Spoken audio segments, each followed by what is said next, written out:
Hello, everyone. Welcome to week 3 of this 4-week bootcamp, Healthy Habits of a Purposeful Life. I'm Paola Castro, your host and teacher, and I am so excited that you are here, that we've been doing this together.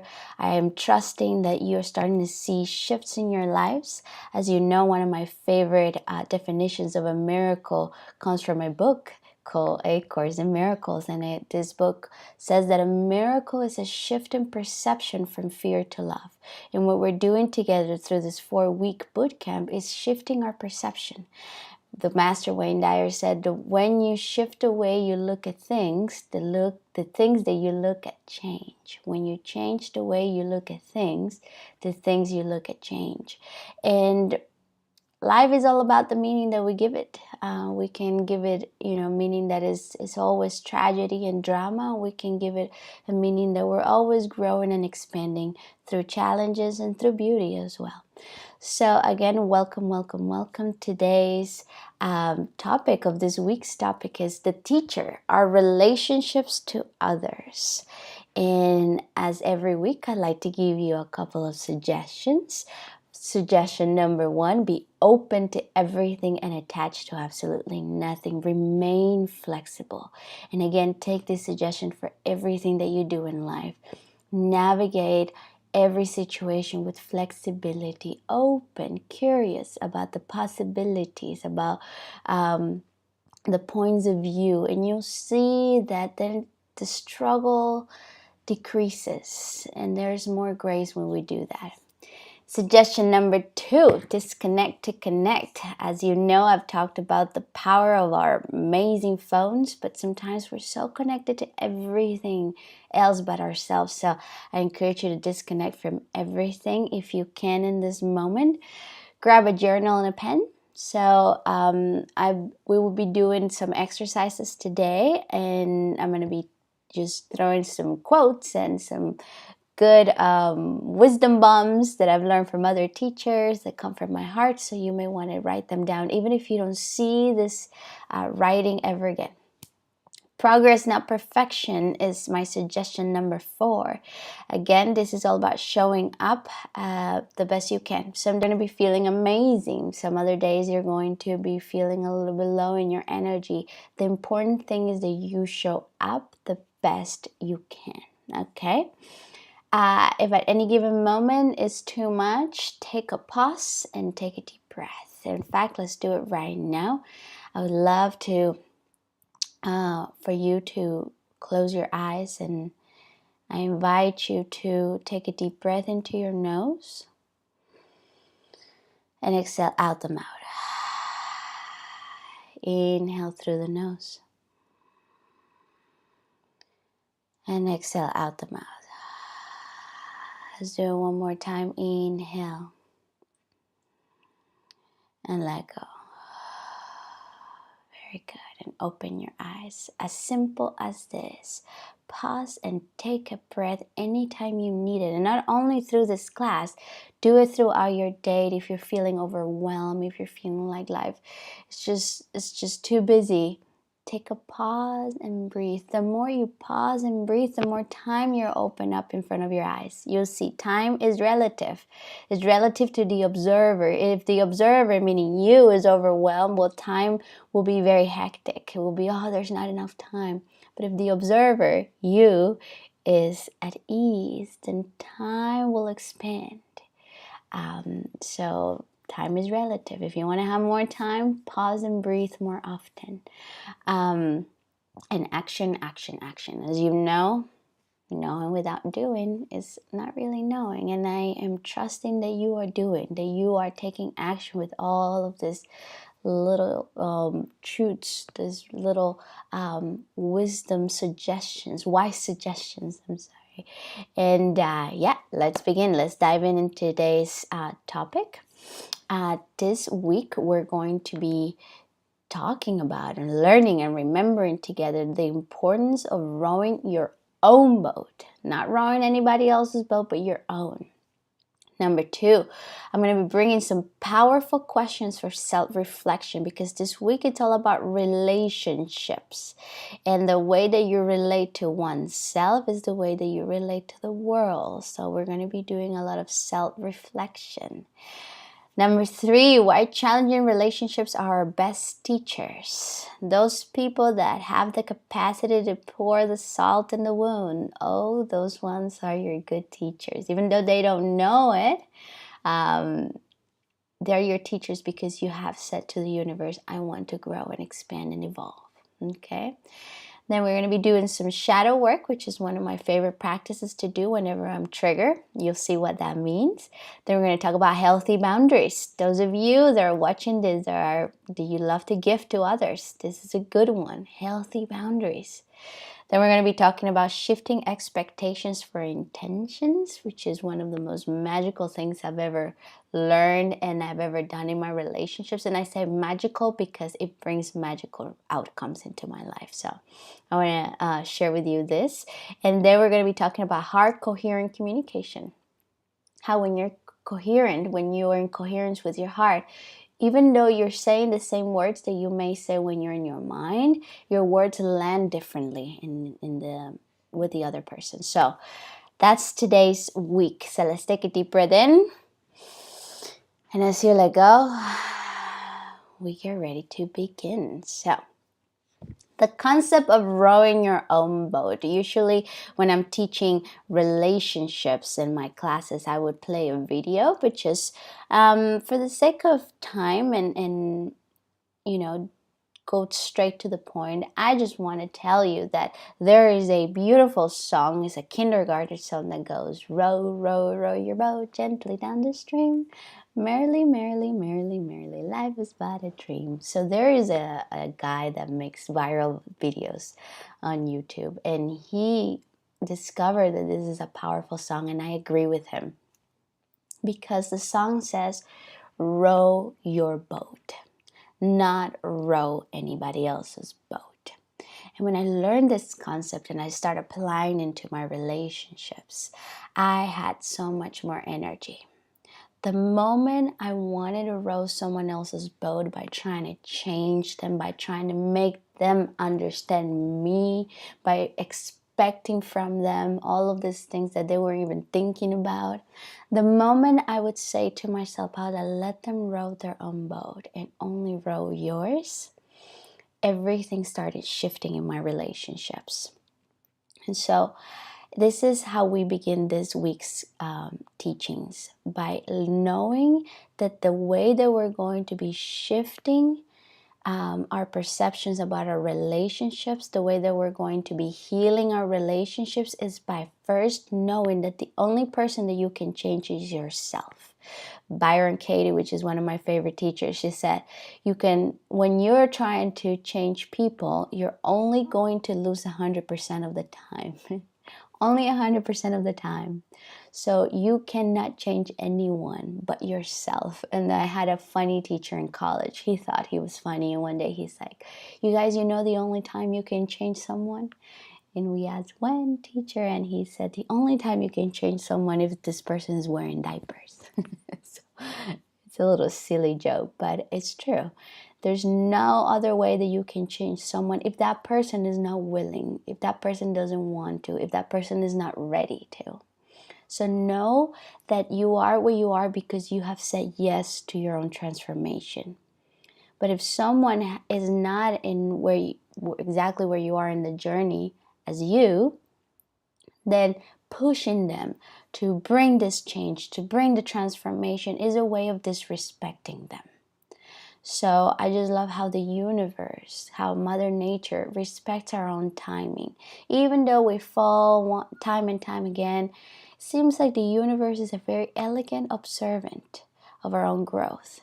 So if you love the people around you, allowing them to row their own boat, even though in your own judgment that means that they're hurting themselves, that they're doing it wrong, the only way that you can be of service of someone is you rowing your own boat, rowing it so well that you inspire them to do the same. It's through inspiration, not obligation, that we can help one another, not pushing them. Okay, so I'm hoping I'm bringing this message across in an eloquent way. So let's take a deep breath in and let go. So row your own boat. Rule number 1 to start shifting our perceptions about our relationships. So I have a question for you, and here's where we start with the self-reflection questions. If I ask you this question, are your relationships charging you or depleting you? What is the first answer that comes to mind? Are your relationships charging you or depleting you? Jim Brown said, we are the average of the 5 people that hang out with us.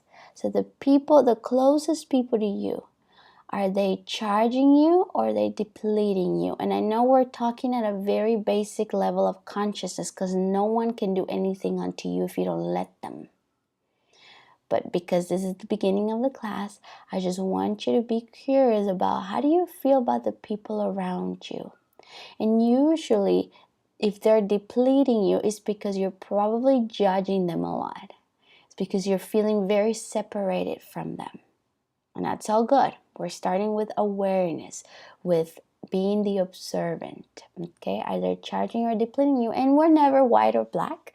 We always are in between. So think about the 5 people that are closest to you. And say, well, about 50% of them charge me, about 50% of them, they're pretty intense in their own energy. So, first question to ask yourself. And if there are any relationships that deplete you, which ones are the ones that are triggering anger in you? What kind of people triggers anger in you? Again, we're observing ourselves. What kind of people or what kind of relationships or relationship dynamics bring frustration into our lives? Just pay attention and start writing it down. How about anxiety? How about burnout? Is there anybody in your life that gives you a little bit of love and then withdraws from you? And then gives you back and then withdraws again? When there's withdrawal in relationships, it creates a lot of addiction too. Because that intermittent reinforcement in the person that is in the other side of the end, it creates that longing.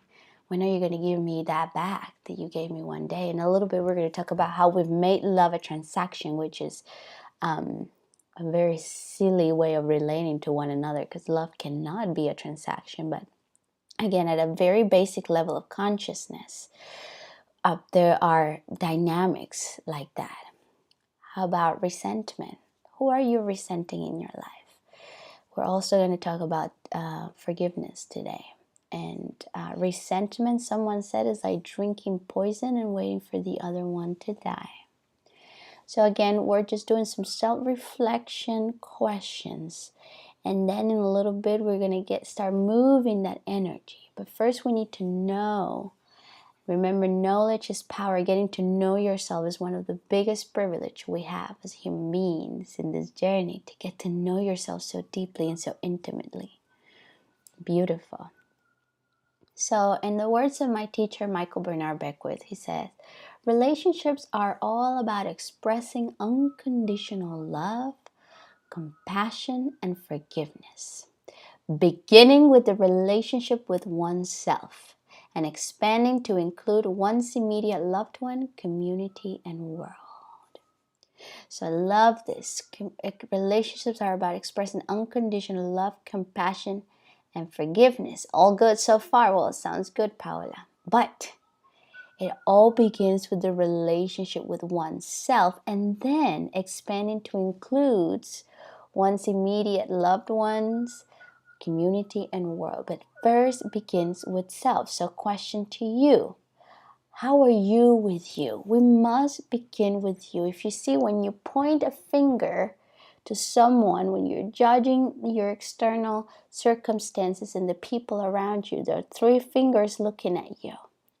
We want to move that finger back over here and start with you. And the reason why I put a picture of a baby is because, I'm sorry, most of our ways of relating to one another go back to the way that we learn from our parents, that we learn from our society. So if at home, every time you were misbehaving, every time you were being a good girl or a good boy, you were shamed, then shame is a way that you relate with others. Shame will be an emotion that will be ignited or will be triggering your relationships, because we're always trying to look to what's familiar. So if shame is a way that you learn at home, shame will be replaying in your relationships. Or how about withdrawal? Maybe when you weren't being a good girl, good boy, your parents will withdraw from you. I know from some of my clients that say, they will ignore me, which is, it's one of the worst aggressions that we can do with one another, ignoring each other. Not saying anything, just pretending that you're not there. So maybe when you're not being the way that you think you're supposed to be, you withdraw from yourself. You disconnect from yourself so much that you don't even know that you don't even feel anymore. So we first must begin with ourselves. How was the way, or what are the ways I learned about relating to other people, and how did my parents relate to me when I was growing up? So let's just start, with those questions in the back of our mind. We don't have to get into overanalysis paralysis. We don't want to be too much in the past, but we need to know that there is a tender child within all of us that needs our attention, that needs our love, that needs our companionship. And if we're not paying attention to that part of us that is tender, that needs healing, then we're going to continue to keep asking everyone else, can you please give me? Can you please please me? Can you please meet my expectations? And the more you do this, please give me universe, please give me world, please give me everyone in my life, it's going to mirror back to you and say, can you please give me that to me, meaning yourself. So what you're asking from others is what you're not being able to give to yourself first. And I'm not saying that then, once I give it all to myself, then I don't need anyone. No, because relationships is what makes a healthy brain, is what makes a healthy body, is what makes a healthy living. We are human beings of community. We need community. But in order to be balanced in a community, we first need to start with self, because you cannot give what you don't have. And when you give what you don't have, you're going to be resenting people because they need to give it back to you. And then again, love becomes a silly transaction. Are you guys with me? I hope you are. Let's take a deep breath and let go. Very good. So I want you to answer with a yes or no. Be very honest with yourself. Question number 1. Do you unconditionally love yourself? Do you unconditionally love yourself? Yes or no? Are you compassionate with yourself? Are you forgiving with yourself?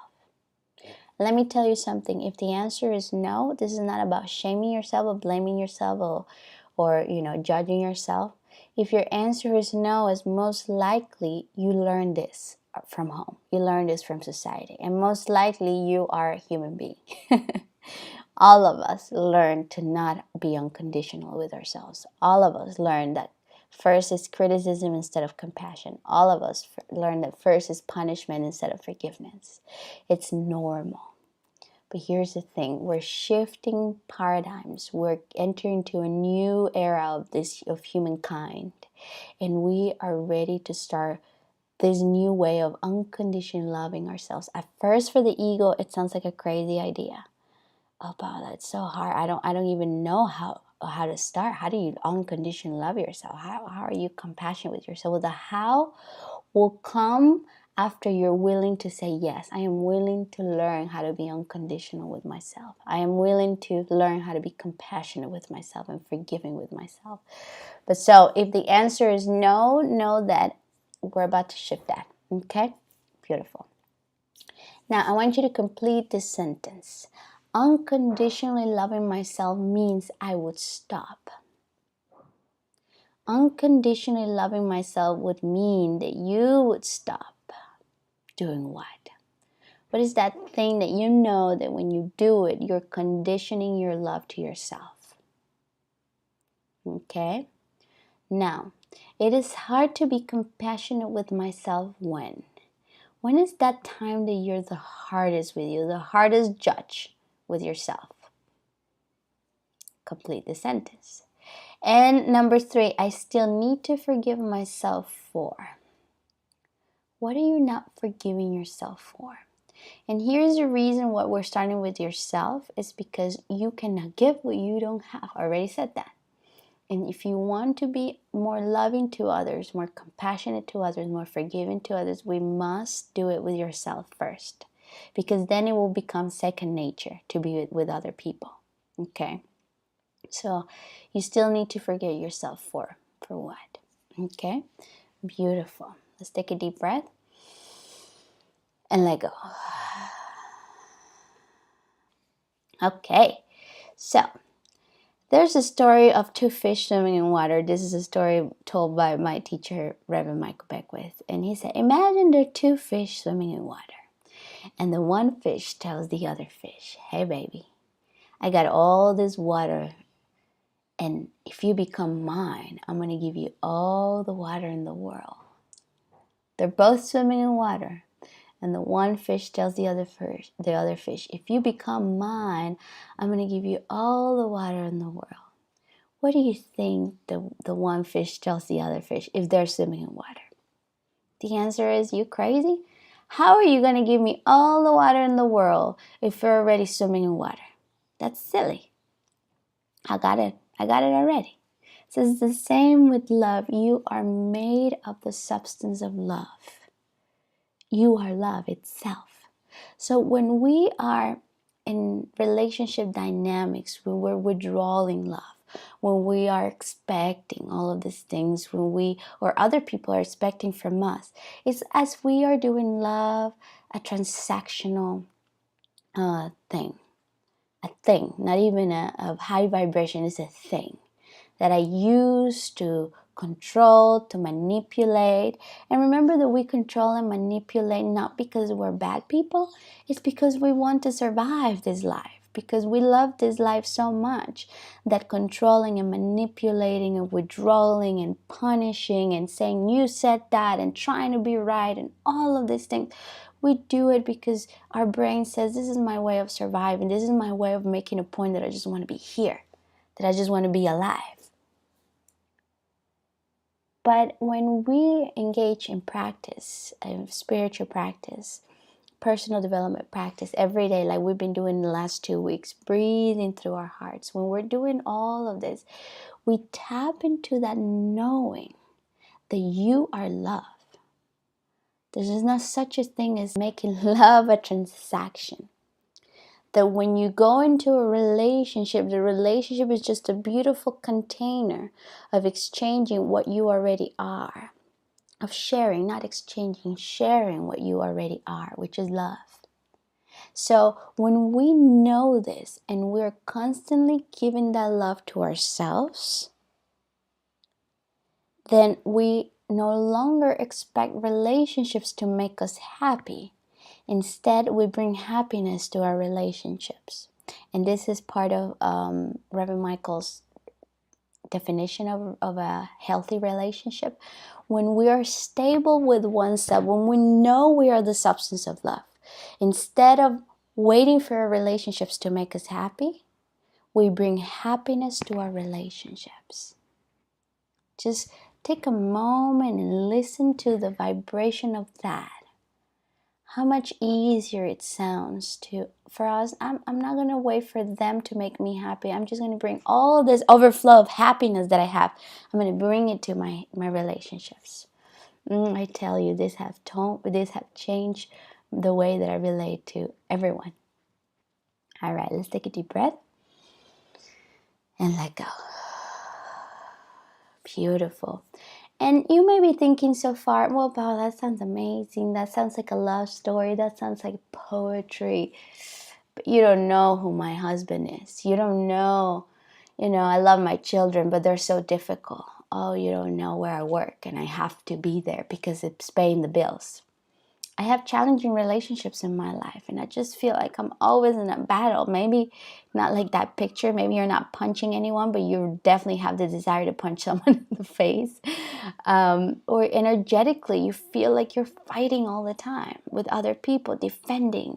Oh, I should have said this. Oh, I should have done this. And it's exhausting. It's exhausting. But let me tell you something. Challenging relationships are one of the best ways that our soul has to evolve and expand and heal. Isn't that crazy? Isn't that a crazy idea? You don't have to believe me right now.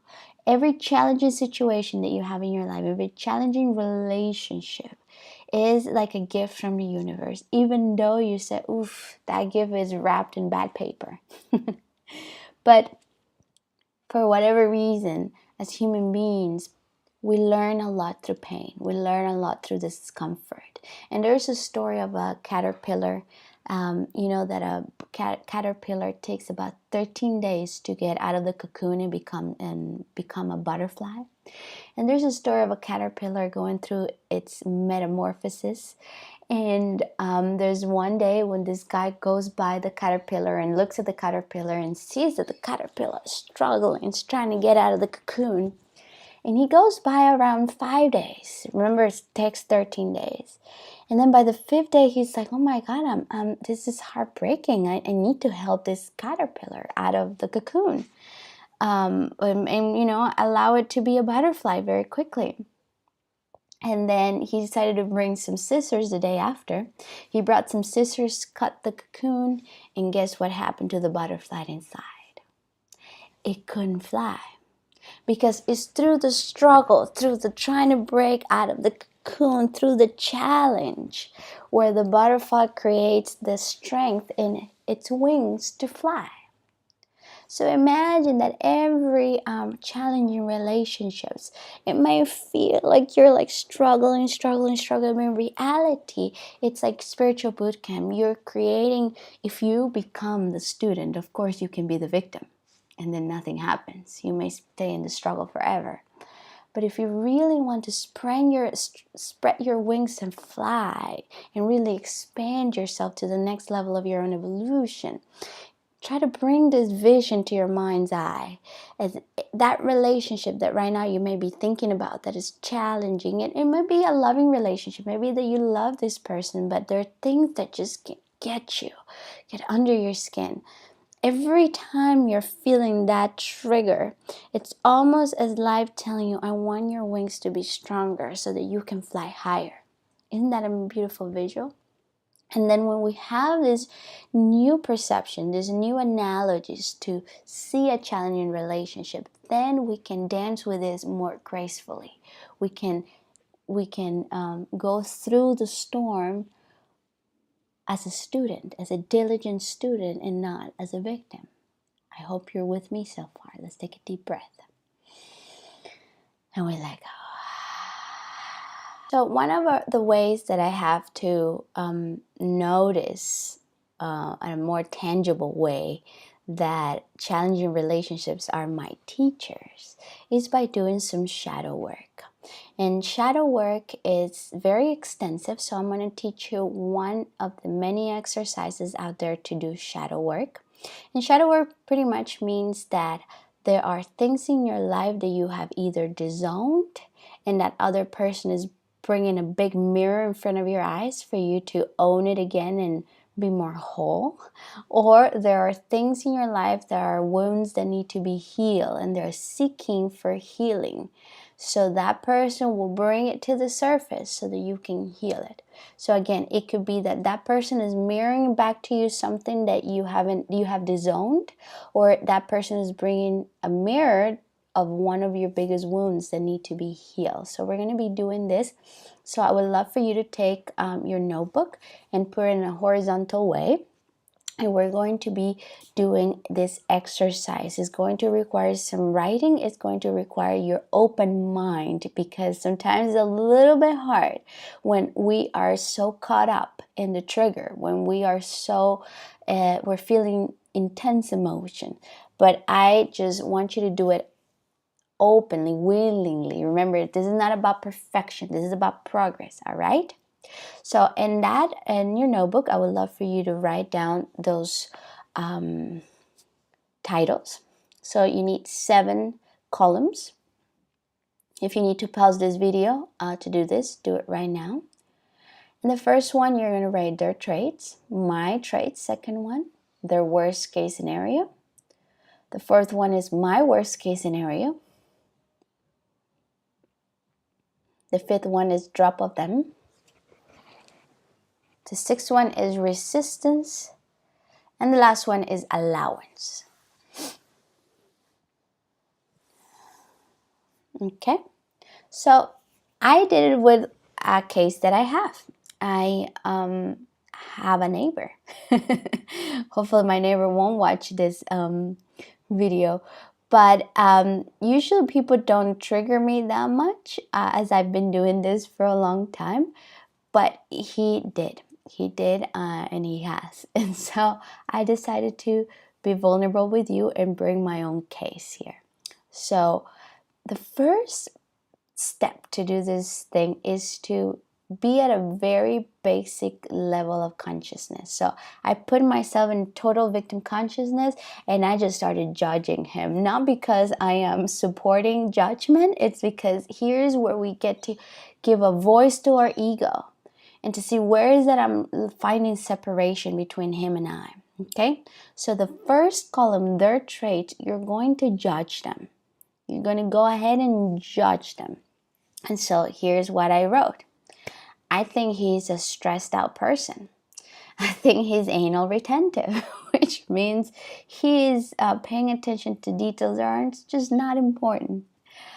He's intellectually arrogant, I believe, and he's an angry person. Okay, so when I see him, I get so triggered, that's where my mind goes. I start judging him this way, okay? So here is the challenge of this exercise. Now I'm going to get out of my own perception and I'm going to get into his perception, which is it's not an easy thing to do. And all of this, let's take it as a game. We're playing here, okay? So let's not take it too serious. But so if I start thinking, okay, so he triggers me, maybe I trigger him, because we're so opposite. What would he say about me? If he were to judge me, what would he say about me? And I just started playing with this and I said, well, maybe he thinks I'm irresponsible, because sometimes he will say something to me and I'll be like, oh, whatever, no big deal. I'm more in that side of the spectrum, like, well, whatever, can't do nothing about it, just flow with it.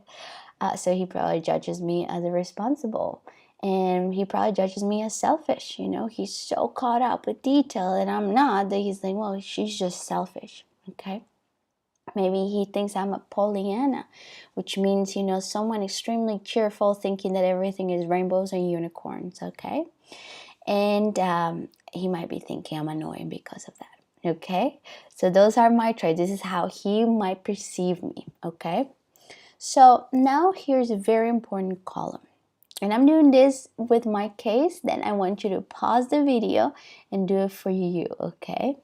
So now here is my moment to judge what happens to a person that lives a life of stress, of being anal, of being intellectually arrogant and angry. What's their worst case scenario? If I could think about the worst thing that could happen to him, how does he end up in life? So I said, well, someone that is all the time this way, he's probably going to end up lonely and bitter and sad and sick. So that's my judgment to him. Like when I see that, I'm like, whoa, I don't want that. And here's the thing. They trigger you, or he triggers me, because he's triggering fears that are within me. Okay, so every time I see his behavior, I get triggered. And remember, trigger is a signal to the brain that there's danger. And what is that? It means that at some point in my life, I decided I don't want to be that way, because that way means that I'm going to end up lonely. And that's one of my biggest fears. I don't want to be lonely. I don't want to be bitter. That's probably why I'm, a motivational speaker. I talk about how to improve my life and all of that, because bitterness, I'm running away from it. I'm running away from sadness and from illness. I want the opposite of it. But this exercise is called the shadow, because when things are in the shadow, I can see they're my blind spots, okay? And I want to be a whole person. I want to be in wholeness. I don't want to be separated. And so this is a beautiful awareness exercise for all of us, okay? So what we're doing here is shining light to the shadow. And when you shine light to a shadow, the shadow disappears, okay? So this third column, when you're in this third column, know that this third column are your biggest fear. This person triggers you because every time you see this behavior, you get triggered in your biggest fears and the things that you don't want for your life at all, okay? And then now I get out of my head, quote unquote, and I'm going to ask myself, when he sees me and sees me maybe irresponsible, selfish, Pollyanna, and annoying, what's my worst case scenario in his mind? And of course, so far, and in this column, it's all going to be assumption. I don't know. But maybe he thinks that my life is going to be full of mistakes, which someone that is usually very stressed out and anal, they're trying to avoid failure and mistakes because that's their worst case scenario. He's probably thinking that I'm going to have a mediocre life because I'm not so caught up with all the little details. Okay, low quality of life, and probably lonely too. Okay, so if this were to be true, let's say that this is what he's saying, the fourth column are his worst case scenario or his biggest fears. So, which would make sense. Someone that is usually so arrogant and anal and stressed out and angry, they're trying to avoid being vulnerable because somehow, some way in their life, they picked up the idea that being vulnerable, that failing meant death. So they have to be all stressed out and tight. So my worst case scenario for him is that. But let's carry on. In this fifth column, it's probably the most challenging column of all of this. And why I'm saying this is because the question, it's a little bit tricky. So I just named it drop of them. Imagine the first thing I want to tell you. You know what homeopathy is? Homeopathy is the kind of medicine that you can take in a sugar pill or in a drop. And usually what you're taking is the vibration of a plant. You are healing through vibration. So it's this very tiny little bit of the essence of whatever medicine you're taking. And then the rest is just either alcohol or sugar, okay, or water. So to say this, whenever someone is doing homeopathic treatment, they're just getting a little drop of it and becoming well, getting healthy because of it. So here's the question. If you had a drop of this person that triggers you, just a little tiny bit, and you drop it, boom, and then it goes all the way through your body, how would your life be better? And you're like, wait, what? If you had a little drop of them, if I had a little drop of a little bit stressed out and anal, intellectual, arrogant, and angry, if I had a little bit, that mix, just a little time, I'm 90%, I'm 70% water, so, or 90%, I don't know, but a lot of water in my body, all of us. And I drop that little tiny drop, and then it goes into my body, and it turns into something positive, because the chemistry made it positive. How would my life be better? And here's where I came up with. It took me a while to think about it. Well, you know what? I'll probably get more done. I'll probably be more, getting things done because I'll be more in that, intensity of and I'm not going to go to the extreme of being all stressed out, but probably more focused. I will probably be more detail oriented. So I can tell that he's very detail oriented, and that's something I could use in my life, to just be more detail oriented. I probably research more. I tend to do things through passion, and sometimes, it takes, or impulse. Sometimes it would be better if I, took some more time and be more, research more. Maybe that's something that I need to include in my life. But remember, every time you're running away from something because you're fearing it, you disown all of the good things that mean that those traits. So the traits are stressed out, anal, arrogant, and angry. We don't want to get there because that's an end of the spectrum, is an extreme. But because I am so resistant to those traits, because they trigger me, then I'm not living in wholeness. I'm probably not being certain things that will bring more stability and balance into my life, because I'm running away so far from it. I'm hoping I'm making sense so far, okay? So a drop of them, it's all of that. So then I ask myself, how do I resist these traits in my life? How do I limit myself? So resistance comes, sometimes I would procrastinate. I would leave everything to the last moment. Procrastination is a way of me, being at the other end of the spectrum, my end of my shadow. Rush. I'm usually rushing, getting things done very, very quickly. Probably I'm unaware of certain things that it would be better if I were more aware. And another way of resistance is that I tend to please others, and a drop of them, I forgot to say, I'd probably be more assertive, Usually he's in the state of being aggressive. I'm more in the state of not saying what I mean to what I want to say, because I get all trigger about it. So if I had a drop of him, I'd probably be more assertive. And then a way of not being assertive is by pleasing others, so by not saying my truth. So can you see how we're turning someone that triggers me into something that is serving me, okay? Then how do I allow it? So if I were to engage in my own healing, in my own evolution, this week, what would I allow myself to do? So I would probably just do the things when I know that I have to do it, just do it in the moment.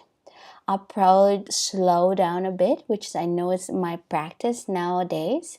I know I have the awareness to slow down, be more mindful of the present moment, because I'm so passionate and so quick and so fiery. I tend to just slow down, be more mindful. And another thing is I'll have more boundaries, which is our next topic. I know that you probably watching, you're a seeker, you're a giver, you love all of these things, and it's probably because you feel a lot. You want to help the world, but sometimes we tend to not have healthy boundaries with other people.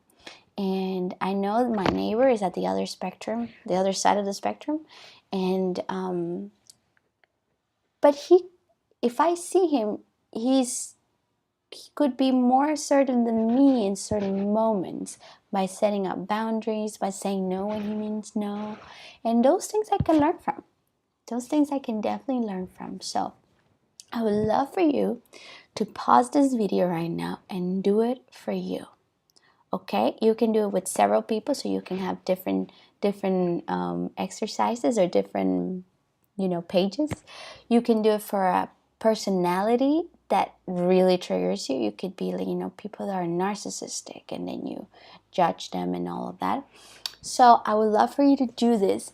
Just by doing this exercise, I cannot tell how many times I've done this exercise with different people, and even if I don't do much about them, just by shifting my awareness, I start healing. I start owning parts of myself that I have disowned because of my own fears. And then I start living in a more coherent, whole way. I hope I'm making sense of this. So just doing this kind of exercise is powerful, okay? Because you have a word. Next time I see him, I'll just have more capacity to stop and respond instead of react, okay? Awareness is half the battle, okay? Beautiful. So let's talk about boundaries. Do you have healthy boundaries with others? Do you have healthy boundaries with others? There's a beautiful analogy in a book called The Mastery of Love by Don Miguel Ruiz, and he talks about a magical kitchen. Imagine that you lived in your house, you had a magical kitchen, and this magical kitchen had the most beautiful, delicious, yummy food you'll ever seen and ever tasted in your life. And someone comes on your door and knocks on your door one day and says, "Hey, I am bringing this pizza to you. But if I give you this pizza, you're going to need to eat this pizza for the rest of your life." What do you think you say to this person? You live in this magical kitchen where you have the most amazing food always. And there's someone offering good pizza, but if you accept that pizza, you have to eat the pizza for the rest of your life. What would you say? A big fat no. No, thank you so much. If you want to join me in my magical kitchen, I have overflow and abundance of beautiful, yummy food. You can join me, but I'm sorry, I love pizza, but if I have to eat that for the rest of my life, I don't want it. Why is your answer such a beautiful, determined no? Because you're living in abundance. Now imagine that you don't have a magical kitchen, that you've been starving for days, and you've been eating just enough to survive. And someone knocks on your door and says, "Hey, I got this pizza for you. Would you like some?" But you have to eat pizza for the rest of your life. And you don't know when the next meal is going to come. What are you going to say? You're going to say, "Yes, give it to me. I am so hungry." So why am I talking about this at this point? Because it's harder to have boundaries with others, to have beautiful, healthy relationships when you are depleted of your own love, when you're feeling in lack. When we're in abundance, we tend to choose wiser, more uplifting, more beautiful relationships. But when we're in lack, we tend to gravitate towards people that are toxic, that tend to be very negative. So the world, it's just a reflection. Our external world is a reflection of our internal world. So when you are presented with something that is not of the standard that you're used to, it will be easier for you to say no. It's easier for you to set boundaries. When there's someone crazy in your life, being abusive to you, say, "Whoa, whoa, whoa, no. That's not an option here." And sometimes you don't even have to say it. Your vibration is so clear that can't touch you. You simply walk away and say, "No, this is not going to happen." Or you have access to more creative solutions. But what happens when you are in depletion, when you're starving, when you're like, you're super hard on yourself, you don't know how to forgive yourself, you tend to be so judgmental of yourself, you're starving, and people come and give you a little bit or not give you anything at all, abuse you, and you're like, "Well, this is it. This is what I got. Whatever, this is life." And then you start accepting the unacceptable. So, questions to you to know if you have healthy boundaries. Do you have no negotiable time for yourself? Do you take time to meditate? Do you take time to exercise? Do you take time to think about what you want to say? In case you want to say no, you say, "You know what, let me think about it. Can I get back to you later?" Do you say no when you want to say no? Do you say yes when you want to say yes? Or do you say yes when you want to say no and you say no when you want to say yes? These are just questions for us to start noticing if we are having healthy boundaries. Do you tend to please others first before you? And another question is, do you tend to resent people? Because usually we're resenting them because we're saying energetically or verbally, "Look, I can't believe I'm giving you so much. Don't be so ungrateful and not give it back to me." But here's the thing, when you're in your magical kitchen of abundance, of love, of all your own compassion, your own forgiveness, you just give because it's overflowing out of you. And if someone doesn't have the capacity to give you back, then you gravitate towards other people, and maybe this relationship disintegrates in time and the energy is not there anymore. But here you have some people in your life because they're teaching you how to do this, even though they don't know they're your teachers. All of these things are teaching you to go back to self, to go back to your own relationship to self and be in this magical environment within you so that the external work can mirror that back. And now that doesn't happen overnight. It takes practice. It's a lifestyle. This is a lifestyle. And I'm not here to tell you all of my relationships are rainbows and butterflies. No, there's some beautiful relationships in my life that sometimes I simply get triggered and I go, oh, interesting. What is within me that needs to be owned or healed in order for me to navigate this challenge right now? So it doesn't mean that you get rid of all the people in your life, doesn't mean that you quit your job, doesn't mean any of that. It just means, do you have the awareness to first ask these questions and then act accordingly? Okay? Let's carry on. A beautiful suggestion that I have for you, and I learned this from a teacher called Teal Swam. She said, next time you're doubting if you're in healthy boundaries or not, ask yourself, what I'm about to do, is this an act of self-care? Or you are taking care of them before taking care of you? If the answer is no, then don't do it because you're most likely going to resent them. So, very important question to ask this week, is this an act of self-care? And if the answer is no and you still want to help, to say, well, how can I take care of me first before I go ahead and do this? Okay? So there's never like white or black, yes or no. There's always in between. There's always flexibility to navigate. Remember, flexibility is one of the wisest qualities. But very important to first bring it back to self. Is this an act of self-care? I'm hoping I'm making sense so far. Let's take a deep breath. And let go. Beautiful. Shift your expectations for intentions and witness the miracles happening. Beautiful. So I wrote this. Shift your expectations for intentions and you'll start witnessing lots of miracles in your life. Whenever you're in expectation, it's almost as if you are expecting disappointment.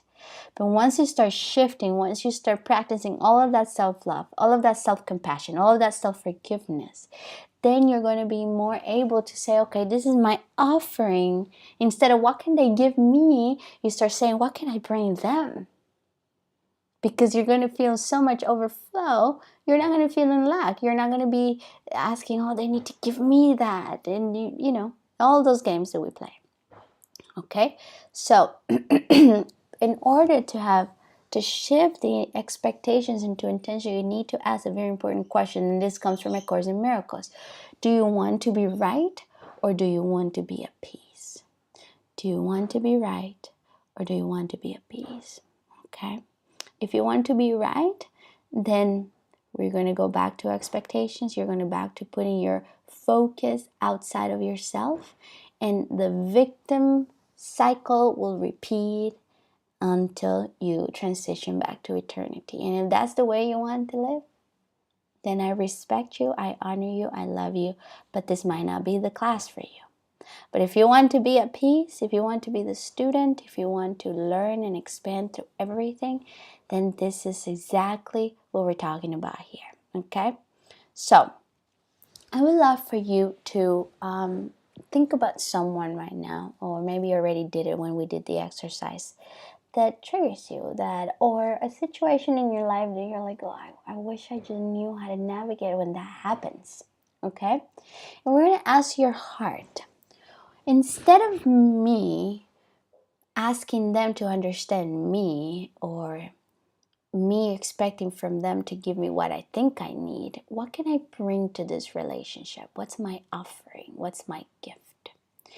And we're going to ask your heart, And once you have this, we're going to turn this into your intention, your offering that you're going to bring to your relationships or to this particular relationship. You can do this for a challenging relationship. You can do this for your beautiful, uplifting relationships.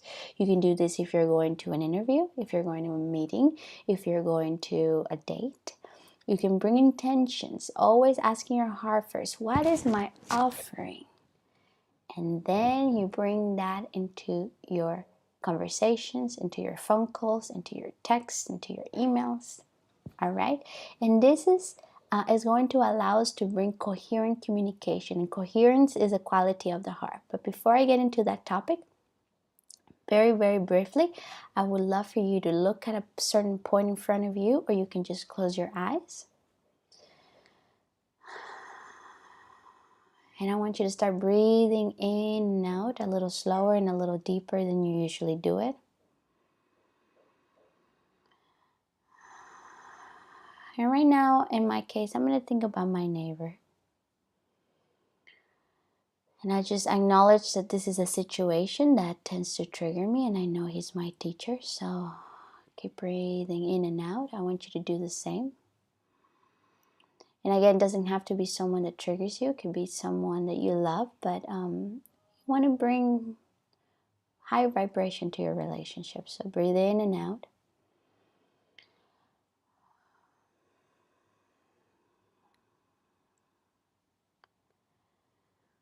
And as you're breathing in and out, I want you to imagine as if you were breathing through the heart, focusing all of your attention in your heart area.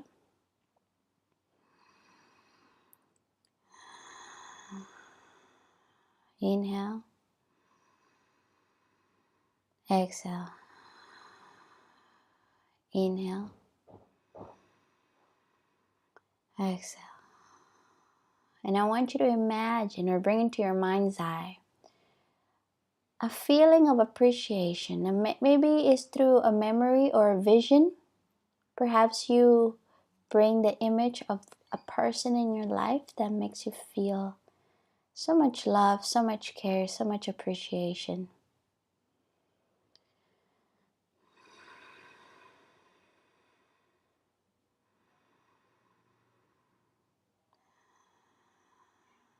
And as you are in this moment imagining this person or this being in your life, it could be your pet, it could be that you feel so much appreciation because you have a beautiful home, a beautiful job, anything in your life that is uplifting, that makes you feel deeply loved by the universe. I want you to think about it, see it about it, and feel about it.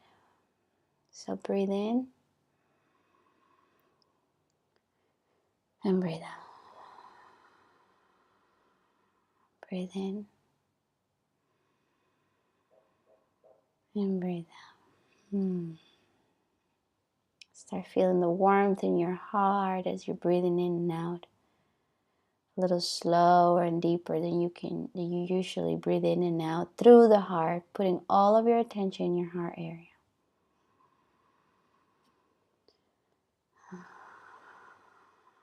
And as you're here, I want you to ask your heart, dear heart, next time I'm triggered,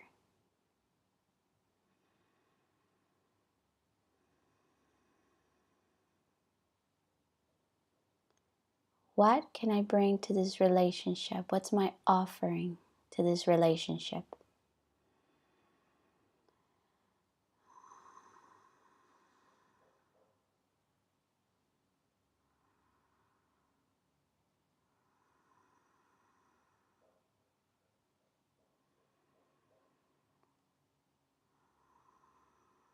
Beautiful. So go with the first intuitive response that you get. It doesn't have to be perfect. Just go with the first thing that comes to mind. And trust that if you think that is your mind answering, no, it's your heart talking to your mind so that your mind can interpret it. Beautiful. We're going to breathe 3 times together through the heart. Breathe in. Breathe out. Breathe in. Breathe out. Breathe in. Breathe out. Awesome. And when you are ready, open your eyes, come back. Well, I tell you that what I heard is to bring more awareness and compassion to him. Awareness in the sense of awareness of what he could be going through. I could tap into his pain. I don't want to be disrespectful and analyze him with my psychology. I don't know what happened in his life, but I know that anger is a sign of suffering. It's a sign of pain. So to be aware and compassionate about his pain and navigate it. He's living next to me for a reason. It's a gift from the universe. So my next encounter with him, I'm going to bring that. So that's my answer. I just did a live with you. I would love to know in our call next Thursday, what did your heart say about this person? And again, if you didn't get anything, you have this video. Rewind until, to the point where I start doing this meditation and try to do it again. Also in the separate meditation that I always put in the notes, I'm going to bring this meditation as well. So we did 2 things here. We asked your heart, what can I bring? And we also got incoherence. So this is going to bring to you not only the awareness of what can you bring, but also it's going to make you be more coherent in your heart. Your heart has a very strong electromagnetic field. So when you're in coherence, you allow your emotional energy to be transferred. So I'm going to read to you what coherent communication means from the HeartMath Institute. It says coherent communication is aligning your feelings with the content of your communication. When the words and feelings are aligned, the communication is more effective. So the energetics of communication, it says emotional energy transfers unsaid feelings, positive or negative, that color communication. For example, the energetics of anxiety, judgment, frustration, preconceptions can create incoherence in your communication. Being genuine and authentic helps to create coherent alignment in communication. So this is why it's so important to bring this. And I cannot tell you how much this has healed my relationships, and it has allowed me to manifest amazing friendships, an amazing romantic relationship. It just has made me gravitate towards what I want more, and less to be in that space of always challenging, always hard. And I'm not saying it's not going to happen again, that I'm not going to find people. Well, my neighbor is one of them, but I know there are going to be people in my life that are just going to be bringing more and more expansion. So that's my invitation to you, to bring the coherence of your heart to your communication. Okay, so in the separate meditation, we're going to be breathing to bring more coherence to your heart or to your beingness, so that when you are in communication with these people, you can bring that coherence. Okay, so the first step, we're going to shift into your heart like we just did it. The second step, you're going to use that vibration, and when you are in communication, you're going to listen attentively to what the other person is going to say. So seek first to understand before being understood. And then you're going to, in step number 3, while you're communicating, you're going to paraphrase this person. You're going to bring and make sure, you're going to bring back everything that you spoke about. You're going to make sure that you're understanding each other. Because when we're trying to be right instead of being appeased, when we're trying to defend instead of really listening, we usually are not we're talking about different things, or we're trying to defend our points of views, and then it's like ego against ego. So if you're bringing coherent communication, first step, you get into your heart. Second step, you really do attentive listening, active listening. And step 3, you make sure you both are in the same page. And if you're not, then you have the flexibility to say, okay, agree to disagree.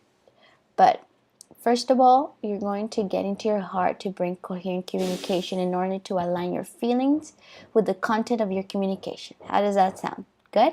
Let's take a deep breath. So this is your homework. You're going to set an intention. You're going to bring this on next Thursday. And then you're going to breathe through your heart before, while, and after a conversation. Again, breathing through your heart is one of the most powerful potent things that you can do for you and for others to be in coherence, okay? And so this is it for week 3. It went by fast for me as I was super engaged in the teachings. So, call to action for you. What do you need to practice this week? So there's lots of calls to actions, but if you do anything, just do this one. What do you need to practice? Self-compassion, self-forgiveness, or unconditional love? What is the one quality that you can start? Practice it with yourself. Number 2, bring coherence to your communication with others by using this week's breathing technique, which you can find it in this recording, or you can find it in the separate meditation audio. And then remember to tell yourself, I'm enough. I am enough. And the last thing, show up, show up, show up. That's all where it's required for you to say yes. Even if it's just 1%, I'm just saying yes 1% today. And maybe tomorrow's going to be 100%. But the important thing is that you show up. Don't ever give up showing up, okay? I hope you enjoyed today's class. I will talk to you on Thursday, June the 28th at 8 p.m. Mountain Time. So make sure that you look at what time is in your area. And thank you, thank you, thank you. I love you so much. I've been enjoying so much this 4-week boot camp. And I'll see you next week in week 4. All right? Have a good day, a good week, and goodbye.